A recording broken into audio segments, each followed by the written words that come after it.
Hello అందరికీ happy Bhogi అండి. అందరికీ మేమైతే భోగి మంటకి ఈరోజు మార్నింగ్ మా పిల్లల్ని అయితే లేపేశాను అనమాట. తర్వాత వచ్చి నలుగు పెట్టాను. భోగి మంటతో కాచిన వాటర్ని అయితే స్నానం చేయించి సాంబ్రాణి వేసేసాను అనమాట.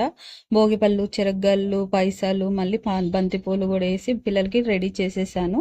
చూసారు కదా, మా పిల్లలు అయితే రెడీ అయిపోయారు భోగిపల్లి పోసుకోవడానికి. ఇంట్లో కూడా అంతా అయిపోయి పూజ అంతా అయిపోయిన తర్వాత పిల్లల్ని అయితే ఇలా కూర్చోబెట్టి భోగిపల్లి అయితే పోసానండి. ఫస్ట్ టైం నాకు తెలియదు సరిగ్గా పోయడం ఎలాగనేది, బట్ నేనైతే చూసి నేర్చుకున్నాను. పిల్లలకి బొట్టు పట్టేసి ఫస్ట్ అయితే ఎడం వైపు 3 సార్లు, కుడివైపు 3 సార్లు అలా దిష్టి తీసి తర్వాత తల మీద భోగి పళ్ళు పోయాలని చెప్పారు.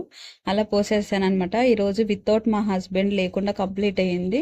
మా ఊరికి వెళ్ళాల్సిందండి, క్యాన్సిల్ అయిపోయింది. పిల్లలకి ఒంట్లో బాగాలేదని ఊరు వెళ్ళడం క్యాన్సిల్ అయితే చేసేసాను. మొత్తానికైతే మా భోగి ఇలా జరిగింది. మీ భోగి ఎలా జరిగింది అనేది మనకు కామెంట్ చేయండి. మన ఛానల్ని సబ్స్క్రైబ్ అయితే చేసేసుకోండి.